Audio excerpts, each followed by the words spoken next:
Yun, magandang tanghali mga sir, mga madam. Andito tayo ngayon sa bayan ng Bautista, Pangasinan. So meron tayo tinitingnan dito along Cemented Road. Malapit lamang po sa highway. Video ko mamaya. Malapit din sa bayan ito. So ito po yung property mga sir, mga madam. So meron po siyang na-start na bahay pero hindi po natapos. So hanggang ano lang siya. So pwede niyang ituloy yan mga sir. So meron siyang farm lot sa likod, maisan. Pero dito sa harap, meron na siyang nasimulan. At merong mga kalamansi, ayan, kalamansi, tapos guapol. So ang frontage nito nasa ano po ito? Nasa 25 meters more or less. Ayan. So meron siyang hagwire na bakod. Nakabakod itong property sa harap, yung residential area niya. So yung kuryente, ayan po yung kuryente. So nakatutok na sa kuryente. At yung wifi, hindi ko alam kung kailan magkakaroon dito mga sir, mga madam. So ito po yung bahay. Ayan, hindi natin mapasok yan, pero napaliparan ko yan sa drone mga sir, kasi maano ngayon. So mayroon pa siyang mga hollow blocks dyan. So may bayabas, may bunga yung mga bayabas ngayon. May ano ba ito, kamyas, saging. So puro bayabas yung kanyang tanim mga sir. Tapos meron siyang atis. Ayan, atis na ano yan, yung anong atis to, yung seedless yan. Ayan, may tanim akong ganito, medyo matagal kaya palang lumaki at mamunga. So CR nya nakahiwalay, pero pwede mo namang extension yung CR nya kasi nakahiwalay siya, hiniwalay. So siguro farmland nya to sana. So meron siyang rambutan, ayan, namumulaklak na. Ganda, ang liit pa, namumulaklak na. So ilang rambutan to? Isa, dalawa namumulaklak na lahat. Ayan o, namumulaklak na sila. So ang ganda naman. Ayan, namumulaklak. Dalawa yung nakikita ko. Tapos kalamansi ulit, guyabano. Ayan. So mayroon siyang mga katuray. Ayan. Ito, ang liit naman ng rambutan nito, namumulaklak na. So meron siyang mga ang tawag dito, buko. Ayan, buko. Isa, dalawang buko.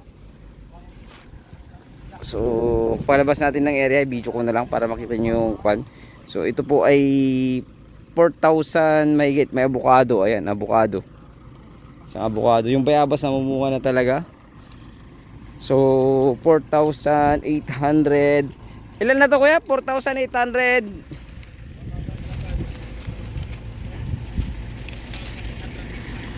885 no?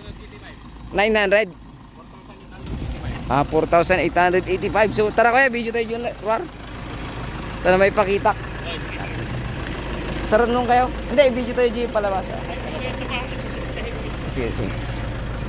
So ayan, pwedeng lumabas to ng bayan. Pwedeng lumabas, pero mas malapit kasi dito. So dadaanan natin. Ayan. So ito ay 4 million. Sagot nila ang capital gain tax, tsaka agent fee. Ayun. Pero yan, napakaganda oh. Ganda ng property along 2 Cemented Road, bayan ng Bautista. So ganun po kasi ang presyohan dito mga sir, kasi mga bahay na po nandito. Ayan. At the same time meron kang farm lot, nagiging residential area na siya. Malapit ito sa T-Plex, siguro around at least nasa ano siguro ito 10 to 15 minutes, kasi may traffic po eh. May traffic sa part ng Carmen Rosales. So may kumbaga ano lang siguro, basta andun nasa 15 minutes or more or less. So ito yung palabas ng highway. Doon sa pinanggalingan natin yung Cemented Road, yun dire-diretso. Pero ito kasi hindi pa natapos itong part na ito. Pero dyan sa banda na yan, sa kabahayan, sementado na. So malapit na rin ito. Ito na lang yung hindi natatapos. Siguro at least nasa ano to, 300 meters na haba yung hindi pa siya na ayan, hindi pa siya nasisemento.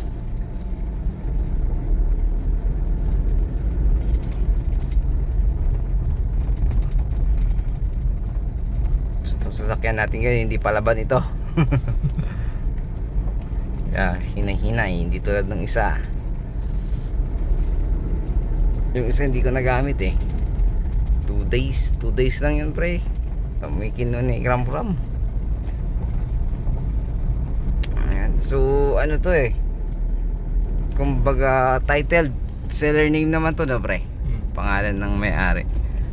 Yan ang mismong may-ari yung kasama natin. Kaya walang problema. Buhay po ang may-ari. Ayan, kakakarwas ko lang to ah. Meron pa palang hindi na semento dito. 300 meters lang naman to. Siguro may sosobra, konti lang po mga sir.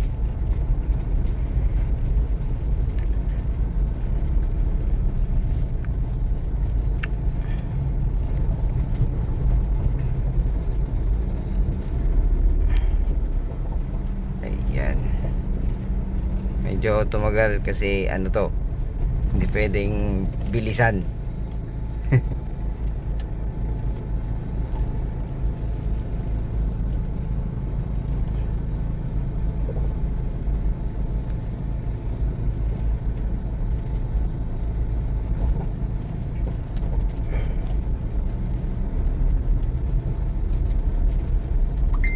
Yan, cemented road na. So diretsong 2 lane pag natapos yung ano, yung simentohan, yung hindi pa nasimentohan, diretsong 2 lane po yan.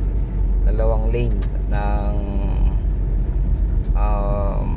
daan. So maganda ang daan dito sa bayang ito. Lahat 2 lane yung nilalagay. Hindi kumbaga hindi madamot yung mga nag-share ng daan.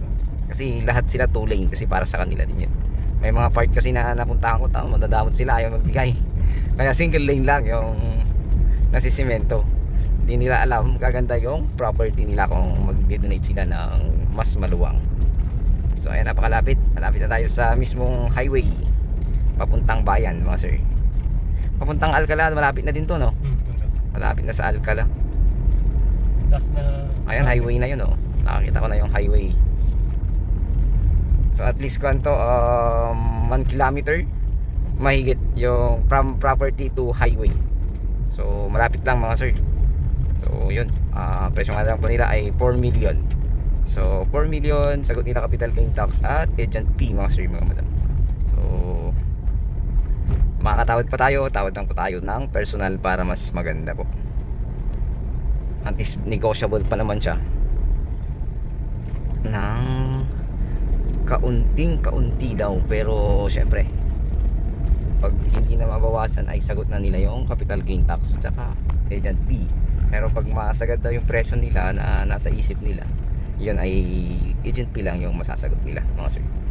So ganito na talaga ang presyohan dito pag may mga na-develop ng residential area.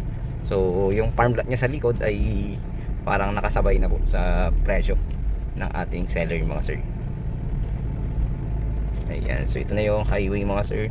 Makikita nyo nandito na lahat ng kailangan. So may kung pala source ng water doon ay deep well. May deep well na rin pala doon. Nakakalimutan kong sabihin, meron siyang gripo doon. Kaya maganda na rin po yun mga sir, mga madam. So ito na yung highway. Ayan, ito na yung highway mga sir, papunta ng bayan.